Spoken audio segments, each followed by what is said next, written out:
आई बहिणी बसलेल्या मायानो, आपल्या परिसरामध्ये एक परंपरा आहे सुवासनी जेव घालायची आहे ना माया हो, बरोबर आहे का नाही? त्यामध्ये दोन प्रकारच्या सुवासनी जेव घालतो आपण. छोट्या छोट्या शाळेतल्या मुली जेव घालतो एक, आणि दुसरा सौभाग्यवती माय माऊल्या जेव घालतो दोन. एका माय माऊलीला एका मोठ्या शावकाराच्या बायकोने सुवासनी जेवायला बोलवलं. मावशी सुवासनी जेवायला या. 4-5 जणी प्रमुख ज्या होत्या त्या 5 जणीला बोलवलं. चांदीचं ताट होतं एवढा सुंदर. जी सुवासनी जेवायला येईल तिला 5 ग्रॅम सोन्याची अंगठी होती. एवढी मोठी बाई होती. आता आपल्याला काय फुकटची थोडी, आपल्याला थोडी द्यायची. म्हणायची हो म्हणायचं तुम्ही, ताण नका घेऊ. आता ती बिचारी सुवासनी जेवायला गेली आणि तिथं 2-4 वर्षाचं लेकरू घेऊन गेली. आता जी माय माऊली सुवासनी जेवायला गेली तिला 15 वर्ष लेकरूच झालं नाही. काय झालं नाही? आणि 15 वर्षाने पांडुरंगाला नवस करून तिला एक सोन्यासारखं लेकरू झालं. किती प्रेम करत असेल ती माय माऊली त्या लेकरावर. अवतळ हाताच्या फोडासारखं तिचं सर्वस्व होतं ते लेकरू. आणि लेकरू जसं त्या शावकाराच्या बायकोच्या घरी गेलं तसं लेकराने 1 नाही 2 काहीच विचार नाही केला. नैवेद्य दाखवायचा, ताटं तयार करायचे. जसं पोरगं गेलं तसं गुलाबजामच्या टोपल्यामधून 2 गुलाबजाम उचलले आणि तोंडात घातले. राग आला त्या शावकारणीला. चांदीचं ताट तयार केलं याच्या आईला. अजून देवी मातेला नैवेद्य दाखवायचा, सुवासनीला नैवेद्य दाखवायचा. आणि या पोराने उष्ट केले. 2 थोबडी ठेवून दिल्या त्या पोराच्या. रडायला लागलं पोरगं. आणि मग ते पोरगं रडायला लागल्यानंतर ती शावकारीण म्हणली, बाई चांदीचं ताट केलंय, चला ना जेवायला. 9 महिने 9 दिवस ज्या मायमाऊलीने ज्या लेकराला गर्भात वागवलं, तळ हाताच्या फोडासारखं जपलं, अमृताही पेक्षा पवित्र दूध ज्या मायमाऊलीने ज्या लेकराला पाजलं, 2 गुलाबजामसाठी त्या शावकारने जर त्या पोराच्या 2 तोंडात मारले असेल, खरं सांगा ती मायमाऊली जेवल का हो? हा, सावतर जेवल. सख्खी असेल ती अजिबात जेवणार नाही. याच्या उलट घ्या, याच्या उलट सांगतोय तुम्हाला, लक्ष देऊन ऐका. आणि ती माय माऊली सुवासनी जेवायला गेली. ज्या शावकारीणबाईने सुवासनी जेवण ठेवलं होतं तिनं त्या सुवासनीला ताट केलं नाही, पूजा केली नाही, काही नाही. तिचं ते गोंडस लेकरू पाहिलं आणि जवळ घेतलं आणि त्याच्या मांडीवर बसवलं. आणि पहिलं त्या टोपल्यातले 2 गुलाबजाम काढले आणि त्या लेकराच्या तोंडात घातले. आणि म्हणे, बाई किती गोड लेकरू. खरं सांगा, एवढं प्रेम जर त्या लेकरावर त्या शावकारणीने केलं, आता त्याच्या आईला जेवायची गरज राहिली का हो? अहो, लेकराचं पोट भरलं म्हणजे आईचं पोट भरतं. हा जसा व्यवहार आहे तसा साधूचा उत्सव केला की देवाचं पोट आपोआप भरतं. हा सुद्धा परमार्थ आहे महाराज. याचं कारण, देव सारावे परते हो, संत पूजावे आरते हो, भक्त पूजावे आरते हो, संत पूजावे आरते, देव सारावे परते, संत पूजावे आरते हो,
संत पूजावे आरते. भगवंताची आरती करत असाल तुम्ही आणि एखादा साधू, एखादा महात्मा जर तुमच्या दरबारात आला आणि त्यानं दरवाजावर थाप टाकलं, माय दार उघड. देवाची पूजा जरी चालू असेल तर शास्त्र सांगतं देवाची पूजा बाजूला ठेवा आणि त्या साधूसाठी काय उघडा? दार उघडा. देव सारावे परते, संत पूजावे आरते. म्हणून तुम्ही सर्व बाळापूरकर मंडळी भाग्यवान आहात की एका थोर महात्म्याच्या पुण्यतिथीनिमित्त हा भव्य दिव्य स्वरूपाचा कार्यक्रम आहे. तसे 2 उत्सव आहे आपले. गणपती उत्सव सुद्धा आहे आणि साधूचा सुद्धा उत्सव आहे. अनेक वर्षापासून यायची इच्छाही होती. नवरदेव पसंत होता, सगळं पसंत होतं, पण हुंड्याहून थोडं कमी जास्त होत होतं. आणि आता नवरदेव क्वालिटीचा म्हणल्यानंतर हुंडा लागलच ना महाराज. नोकरीला जर नवरदेव असला तुम्ही हुंडा देता का नाही? मग आता ज्याला 1 लाख रुपये रोज आहे त्याचा बी हुंडा थोडा असलाच पाहिजे. माझ्या हाती आणायचा म्हणलं की त्याचा खर्च करावाच लागतो. हा नेहमी विठाला विठाला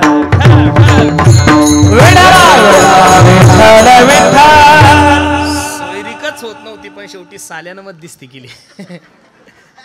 आणि त्याला अगोदरच सांगितलं, म्हणलं जर का हुंडा कमी भेटला 10 दिवस तुला माझ्या गाडीत थांबावं लागेल. चला, प्रेमाचा विषय, विनोदाचा विषय सोडून द्या, कीर्तनाकडे या. अगदी गोड नियोजन तुम्ही सर्व मंडळींनी केलंय.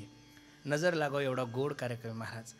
कार्यक्रमाची पब्लिक जरी कमी असेल, कार्यक्रमाचं ग्राउंड जरी कमी असेल, पण तुमच्या बाळापूरच्या कार्यक्रमाची चर्चा अख्ख्या महाराष्ट्रात चालू आहे महाराज. ही वस्तुस्थिती आहे.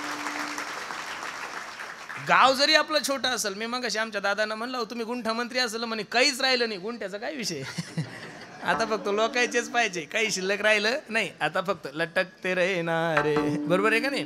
मग गाव जरी छोटा असेल, पण कार्यक्रमाची जर पत्रिका पाहिली महाराज, तर जिल्ह्याला सुद्धा लाजवलं एवढं गोड नियोजन तुम्ही सर्व बाळापूरकर मंडळी करता. सर्वच महाराज मंडळी, दिग्गज कलाकार, दिग्गज कथाकार, सगळेच महाराज मंडळी आहे. आणि त्यानिमित्त तुमच्या दर्शनाचा योग माझ्या जीवनामध्ये प्राप्त झालाय. अभंग निळोबरायचा आहे, 4 चरणाचा आहे. कोण आहे माझे निळोबराय, काय निळोबरायचा अधिकार आहे. जगद्गुरु तुकोबरायचे कृपापात्र शिष्य होते माझे निळोबराय. थोडं लक्ष द्या फक्त कीर्तनाकडं.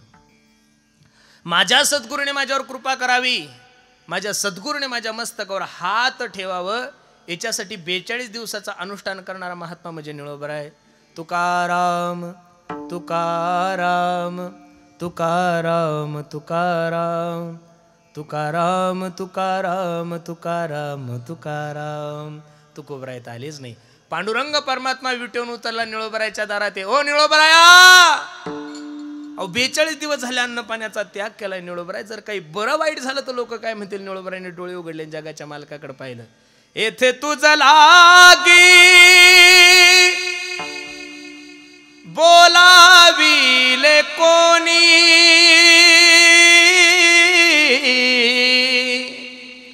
प्राथिल्या वाचोनी आला सिका. ए अभि देव आहे ना, तुला काही शास्त्र वगैरे कळतं का. काही ठिकाणी आमंत्रण असल्याशिवाय जायचं नाही 1, काही ठिकाणी आमंत्रण असलं तरी जायचं नाही 2, आणि काही ठिकाणी आमंत्रणाची अपेक्षा करायची नाही 3. एवढं सुंदर सोहळा चालू आहे आपल्या श्यामबाबांचा. इथं आमंत्रणाची अपेक्षा करू नका, इथं नावाची अपेक्षा करू नका. एवढे हलकट लोक झालेले महाराज आपले. चुकून जर सप्त्यावर नाव नाही राहिलं ना, तो सप्त्याकडे येऊन पाहत नाही. जणू काही तुझ्या पोराचं पुरीचं देऊ कच तुला वरबाप आहे. सप्ता कोणाच्या बापाकडून राहत नाही. आता मी लगेच जरी कीर्तन करता करता मेलो तर काळजी करू नका. शिंदे महाराज शिल्लक आहे आमची, विठ्ठल बा पूर्ण कीर्तन. इथं कोणी महाराज आला काय, गायक मेला काय, वादक मेला का, परमार्थ कोणा वाचून राहत नाही. माईकवाला जरी मेला तरी राहत नाही बा. बाकीच्या यायचं काय, ज्याच्यापासून आवाज निघतो तो जरी मेला तरी सप्ता कोणा वाचून राहत. निमित्ताचा धनी केला असे प्राणी, आणि माझे माझे म्हणून वाया गेला. तुम्ही आता सर्व मंडळी इथं बसले, माझ्या प्रश्नाचं उत्तर द्या. थोडं मला खूप सुंदर चिंतन करायचं, लक्ष द्या माझ्याकडं. तरी सकाळपासून किती आहे, तरी तुमच्यापेक्षा फ्रेश आहे मी, बरोबर आहे का नाही. तरी आजचा उपवास आहे गुरुजी का हो, कालची एकादशी आणि आजची वामन जयंती, बरोबर आहे का नाही. सकाळी खायला बसल्यानंतर एकाने सांगितलं नाही नाही नाही नाही नाही, आजचा उपवास सुद्धा एकादशीचा धरायचा, म्हणजे नुसता निर्जलाच चालू आहे महाराज, बरोबर आहे का नाही. ऐका लक्ष देऊन. इथं जेवढे काही मंडळी तुम्ही बसले, तुम्हाला हवा दिसती का जाणवती हो. वा, हवा जाणवते. हवेला कलर नाही आहे. हवा निळी नाही, हवा हिरवी नाही, हवा पिवळी नाही, हवा पांढरी नाही. हवा फक्त तुम्हाला जाणवते. थोडा पाऊस पडल्यामुळे थोडं बाहेर बसणाऱ्या लोकांना थोडी थंडी जाणवते. आपण पुढं असल्यामुळे फोकसमुळे थोडी आपल्याला गरमी हवा जाणवते, दिसत कोणालाच नाही. हवा हवेचं कार्य करत आहेत, पण हवा कोणालाच दिसत नाही. तसं सप्ताहामध्ये मदत करत असताना, सप्ताहामध्ये अन्नदान करत असताना, सप्ताहाची सेवा करत असताना, अरे कीर्तनकाराने आपलं नाव घ्यावं एवढा हलकटपणा कशाला करता. कीर्तनकाराने आपलं नाव घ्यावं, कीर्तनकाराने आपला उदो उदो करावं याची अपेक्षाच करू नका. मी या मताचा महाराज आहे. तुम्ही सप्ताहामध्ये सेवा एवढी चांगली करा, तुम्ही सप्ताहामध्ये योगदान एवढं द्या की श्यामबाबाने तुमच्या नावाची दखल घेतली पाहिजे. महाराज भगवंताने तुमच्या नावाची दखल घेतली पाहिजे. नावासाठी परमार्थ करू नका, आणि कीर्तनकारा कोणता अपेक्षा करूच नका की कीर्तनकाराने आपलं हो हो करा. बायको घरी नाव घेत नाही ना, आमच्याकडून अपेक्षा आहे. आपल्याकडून तर ते होतच नाही बरं महाराज. मला तर किती वेळ लोक लिस्ट देतात, ज्यानं कीर्तन ठेवलं त्याचंच विसरून जातं. दुपारी ज्यानं कीर्तन ठेवलं बिचाऱ्यानं 50,000 दिले आपल्याला. का हो? म्हणजे तुम्हाला सांगितलं म्हणजे तुम्हाला कळल. आणि नेमकं त्याचं नाव विसरून राहिलं ना, त्यानं कीर्तन संपलं, फोन बंद करून ठेवला. किती कुठाने नावाला एवढे हापापलेले जगदाळे बाबा लोक. 2-4 दिवसापाशी शिरूर तालुक्यात एका ठिकाणी माझं कीर्तन होतं आणि माझ्यावर प्रेम करणारा पोरगा आहे. आता नेहमीचाच सोबतचा आहे. बरं आपल्याला ओ म्हणा दादा आणि ओ म्हणा भाऊ तसला डुप्लिकेटपणा जमत नाही. बरं आपल्याला लालही लाल करायला जमत नाही. आपण कोणाचं वर्ण नाही करत नाही, मागं निंदाही करत नाही. आपला स्वभाव आहे कधीच नाही.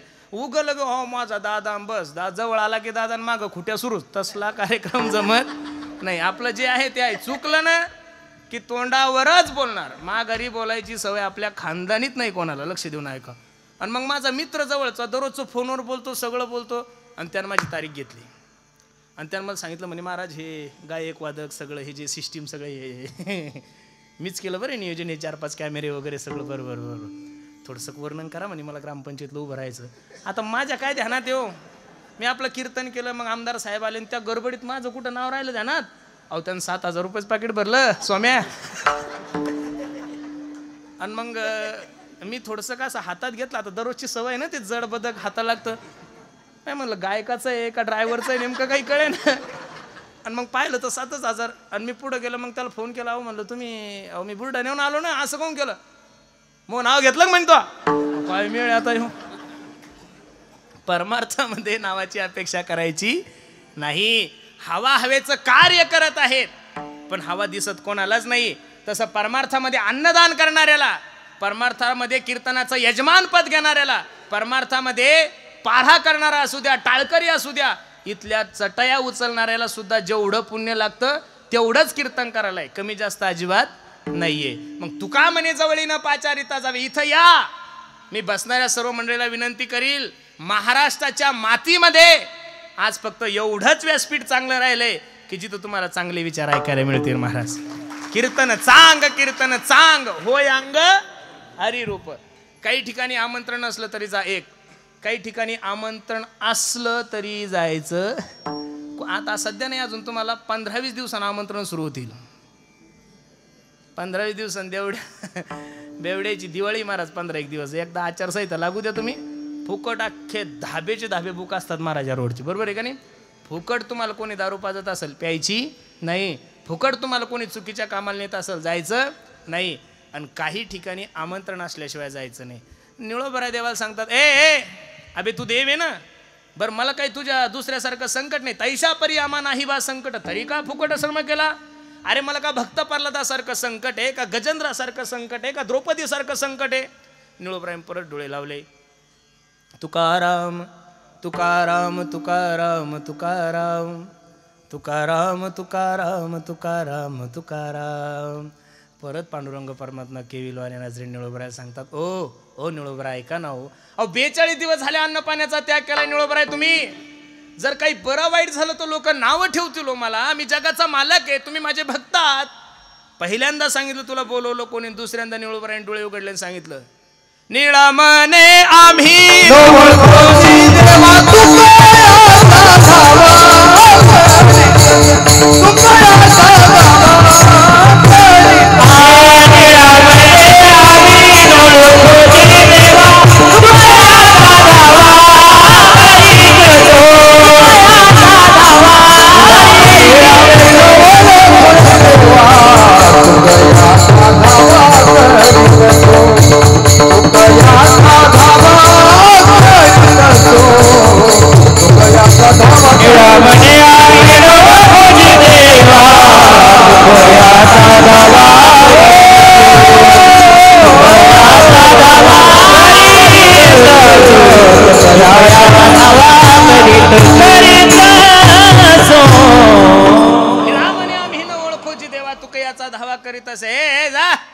तुला ओळखत नाही मी काय ताकद असेल निळोबरायची. जगाचा मालक आहे ना तो.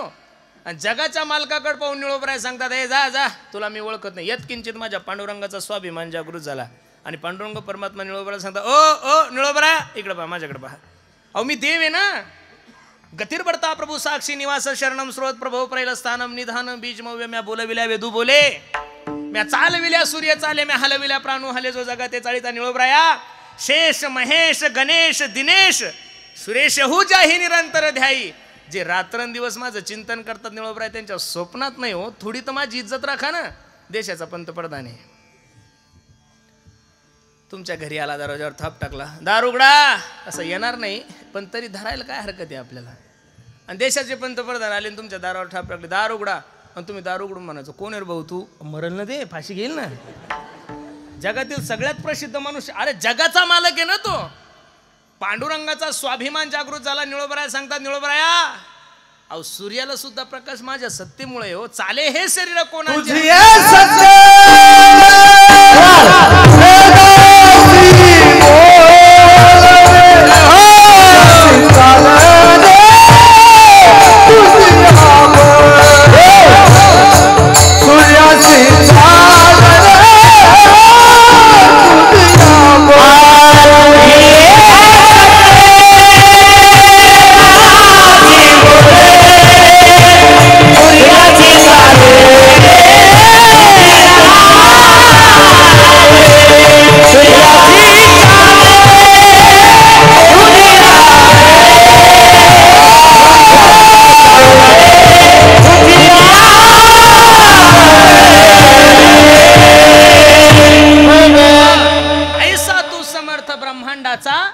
धनी विश्वाचा मालक आहे हो निळोबरा. ऐका ना हो, अजून सुद्धा हिमालयात खाली मुंडको वर पाय करून काही काही ब्रह्मचारी साधू महात्मा माझं चिंतन करतात. तिथले कावळे ज्यावेळेस त्यांचं मांस खातात त्यावेळेस त्या कावळ्यांना ते साधू संत सांगतात, पहा किती गोड आहे. कागा सबतन खाइयो हो चुन चुन खाइयो मास, दोन नयन छान दियो पिया मिलन की आस. हे कावळ्यानो, आमचं सर्व मांस का, पण हे दोन डोळे खाऊ नका का. अजून सुद्धा तो जगाचा मालक आमच्यावर कृपा करेल अशी अपेक्षा आमच्या अंतःकरणामध्ये निळोबरा आहे. एवढं जे माझं चिंतन करतात, एवढं जे माझं भजन करतात, त्यांच्या स्वप्नात नाही हो मी.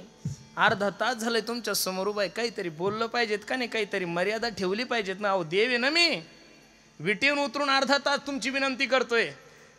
मला एवढंच सांगायचं तुम्हाला, जगातील सगळ्यात मोठी व्यक्ती देव आहे. जगातील सगळ्यात मोठी व्यक्ती कोण आहे? देव आहे. आणि देवाला दारात उभं करण्याची ताकद माझ्या निळोबरायामध्ये आहे. जे देवालाच दारात अर्धा तास उभं करतात, त्या निळोबरायच्या अंतःकरणामध्ये संसाराविषयी इच्छा कशी प्रकट होईल महाराज. साधू हा इच्छेच्या पलीकडचा विषय, इच्छा तुमच्या आणि माझ्या मनात आहे. वाढावे संतान, गृही व्हावे, ही तुमची आणि माझी अपेक्षा. साधूच्या अंतःकरणामध्ये इच्छा जरी प्रकट झाली तर कोणती होईल? तुकोबरायच्या अंतःकरणात झाली. अखंड जया तुझी प्रीती, मज दे तयाची संगती, हे मग मी कमलापती, तुझबाना आणि कंटाळा, पडून राहील तये ठाई, उगाच संताची ये पायी. ए देवा, तुला जर माझा कंटाळा आला असेल ना रे पांडुरंगा, तर जे लोक तुझ्यावर प्रेम करतात अशी त्यांच्या संगतीत मला घाल. तीच इच्छा माझ्या निळोबरायच्या अंतःकरणामध्ये निर्माण झाली. पांडुरंग परमात्म्याच्या दरबारामध्ये निळोबराय उभे आणि पांडुरंगाला सांगतात, ओ ओ ओ पांडुरंगा, एक इच्छा आहे माझ्या अंतःकरणामध्ये. जगाचा मालक नाचायला लागला. काय इच्छा आहे तुम्हाला? विधानसभेचं तिकीट पाहिजे? सांगा ना काय पाहिजे तुम्हाला. तुम्ही ज्या पक्षाचं म्हणसाल त्या पक्षाचं देतो. काहीतरी बोला ना. पहिल्यांदा निळोबराय तुम्हाला काहीतरी इच्छा प्रकट झाली, अहो बोला. जगाचा मालक नाचायला लागला. निळोबरायने हात जोडले, देवा संसारातली कोणतीच गोष्ट मला नकोय, माझ्या अंतःकरणात जी इच्छा आहे ती इच्छा तुम्ही पूर्ण करावी. काय इच्छा आहे निळोबराया?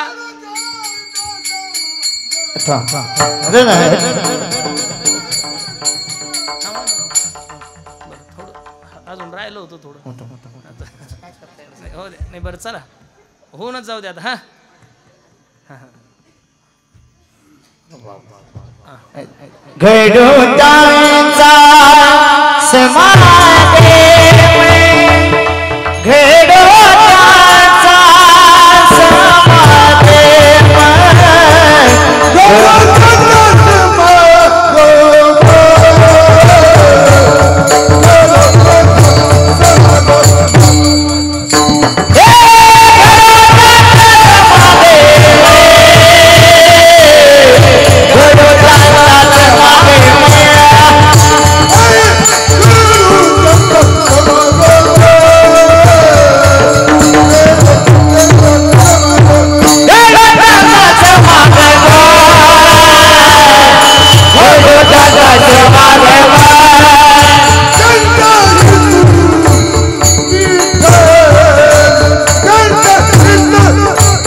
असं नका समजू तुमच्यातच भांडणं आहे. हे फक्त तुम्हाला भेटत नाही, ते माईक टाक दिली कोणी काय डोक्यामध्ये महाराज. अवघड कठीण तळ आहे आमचा. फक्त आता जे ते बरं आहे. चला. घडो त्यांचा समागम, घडो त्यांचा समागम. अशाचा नको हा, समागम संताचा सांगितलाय. घडो त्यांचा समागम ज्यांचे प्रेम विठ्ठली. निळोबरा या अभंगामध्ये पांडुरंग परमात्म्यासमोर आपल्या जीवनातली इच्छा प्रकट करतात. पांडुरंगा, ए पांडुरंगा ऐक ना, जे लोक तुझ्यावर प्रेम करतात अशा लोकांचा समागम, अशा लोकांची संगती माझ्या जीवनामध्ये दे. ऐका ना दादा, हे बघा, मानवी देहाला पतन सुद्धा संगतीमुळेच होतं. मानवी देहाचा उद्धार सुद्धा कशामुळे होतो? संगतीमुळे होतो. आता अजिबात प्रमाण नका देऊ, जोपर्यंत मी म्हणत नाही तोपर्यंत मला व्याख्यान करू द्या, नाही तर भस्कन मी अपमान करेल एखाद्याचा. आता सगळी लिंक तुटून जाते, थोडं लक्ष द्या माझ्याकडे. जे लोक तुझ्यावर प्रेम करतात ना पांडुरंगा, अशा लोकांचा समागम माझ्या जीवनामध्ये पाहिजेत रे. मानवी देहाला सुगंध जर कशामुळे प्राप्त होत असेल तर तो फक्त समागमामुळेच होतो महाराज. वाल्यासारखा मनुष्य दररोज माणसं मारत होता आणि नारदजीने फक्त 2 मिनिटाचा सत्संग केला. वाल्या, ज्यांच्यासाठी एवढं अनिष्ट मार्गाचं वर्तन करतोय, ज्यांच्यासाठी एवढं वाईट वागतोय, शेवटी कामी येणार नाही तुझ्या. एवढा भावला महाराज तो सत्संग अंतकरणाला की महाराज सांगतात, कोळियाची कीर्ती वाढली गहन, केले रामायण रामादी. बोलिला वाल्मिक तैसेची करीन, वर्तुनी दावीन नामा म्हणे. अरे 2 मिनिटाचा सत्संग आहे, फक्त 2 मिनिटाचा. किती? नारदजीने वाल्ह्या कोळ्याच्या तिथं चातुर्मास नाही केला, 3 महिने नाही. फक्त नारदजीने वाल्याला सांगितलं, वाल्या चुकीचं वागतोय तू. एवढा भावला मारा तो सत्संग अंतकरणाला की या विश्वाचे आद्य कवी झाले वाल्मिक ऋषी. कोण झाले? आद्य कवी झाले. हे सर्व महाराज मंडळी आम्ही आता एवढं कीर्तन करतोय, हे सर्व गायक वादक महाराज मंडळी एवढं गोड गाता, एवढं सुंदर आमचा ऋषिकेश दादा पखवाज वाजवतोय. खरं सांगू का महाराज, हे ज्ञानोबराय दिलेला प्रसादच आहे ना महाराज आपल्या लोकायला. नाही तर काय तुम्हाला असं वाटतं का आळंदीत गेले की सगळेच महाराज होतात? अहो काही की मेंटल झाले ना. 400 पेट्या मोडल्या त्यांनी, त्यांचा सोर लागलाच नाही महाराज. काही 200 पखवा जिंकले हो, नाही त्यांना तालात पखवा झाला. मी तर या मताचा महाराज आहे. लक्ष देऊन ऐका बरं माझं. माझी भूमिका ही आहे, तुम्ही ज्या 2-3 चाली म्हणत असाल, तुम्ही जे 2-4 बोल वाजत असाल, मी जे 2-4 अभंगावर कीर्तन करत असेल, माझी भावना सांगतोय तुम्हाला. असं समजा ज्ञानोबरायांनी त्यांच्या ताटातली मधुकरी दिलेली महाराज तुम्हाला. नाही तर सहजासहजी एवढ्या लवकर मनसाला शक्यच होत नाहीये. आणि एकदा ज्ञानोबराय तुकोबरायांनी ठरवलं ना महाराज तुम्हाला मोठं करायचं, मग जगातले किती जरी बावळे तुमच्या नांदी लागले, तुमचं काही वाकडं होत. फक्त ज्ञानोबराय तुकोबरायांनी ठरवलं पाहिजे. देवानं प्रमाणेनं देव सखा जरी जगावघे कृपा करी. देवानं कृपा केली की जग कृपा करणारच आहे. जगानं कृपा केली आणि देवानं जर नाही केली तर एखाद्या वेळेस पतन होऊ शकतं बरं महाराज. जगानं कृपा केली आणि देवाची अवकृपा झाली की पतन ठरलेलं आहे. पण देवानं जर कृपा केली ना महाराज, तर या जगामध्ये सगळे लोक तुमच्यावर प्रेम करतील. म्हणून होईल तोपर्यंत मी दररोज कीर्तनातून सांगतो, अरे 100 गाढवाचं मालक होण्यापेक्षा एका शायण्याचं नोकर झालेलं कधी चांगलं आहे महाराज. ज्ञानोबराय तुकोबरायचे सेवक व्हा. आणि ज्ञानोबरायच्या तिथं 2-4 वर्ष राहिलो, काहीतरी काय येडावाकडा परमार्थ केला महाराज. काय होतं ज्यावेळेस आमचे गुरुजी होते, आमचे हे सर्वच आमचे तुकारामबा होते, काय होतं तुकाराम आपण ज्यावेळेस होत त्यावेळेस मी नारदाच्या गादी येऊन सांगतो, 1.5 रुपयाला चहा भेटत होता ज्यावेळेस मी आळंदीला होतो त्यावेळेस. विठ्ठलदादा आम्ही सोबत होतो. 1.5 रुपयाचा चहा प्यायला सुद्धा पैसे नसायचे महाराज. एकादशी जर आली ना तर असं वाटायचं कोणतं पाप आहे, खायलाच भेटत नव्हतं. हे होतं ना महात्मा, बरोबर आहे का नाही? लोकांना आता फक्त कपडे आणि गाड्या आणि पिढ्या दिसतात. सोपं नाही हो महाराज. एका रागाचा 6-6 महिने 6 लावला तेव्हा कुठं गाता येत आहे. असं एक बोल 4-4 महिने काय वाजव एवढ्या सहजासहजी जमत नाहीये. म्हणून साधूचा समागम, संतांचा समागम तुमच्या आणि माझ्यासाठी जीवनामध्ये. आपलं जीवन म्हणजे लोखंडासारखं आहे आणि संत म्हणजे परीस आहे. संत म्हणजे काय आहे? परीस आहे. लोखंडानं होईल तोपर्यंत लोखंडानं अभिमान नाही मागायचा की परिसानं माझ्याजवळ यावं, अजिबात नाही. परी जिथं असेल तिथं लोखंडानं जायचं का? लोखंड जर परिसराजवळ गेलं तर माणसाच्या जीवनाचं काय होतं महाराज? सोनं होतं. आम्ही लोखंडच आहे महाराज. अहो हे 7वी पास नाही कोणीच. मीच किती शिकलेलो असेल तुमचा अंदाज. अहो शाळेत गेलेला बाबा नाही महाराज मी, तरी एवढी पागली लोक. जर का थोडी इंग्लिश वगैरे जमली असती ना धिंगाणा करून टाकला असतं सगळीकडे. वस्तुस्थिती ना.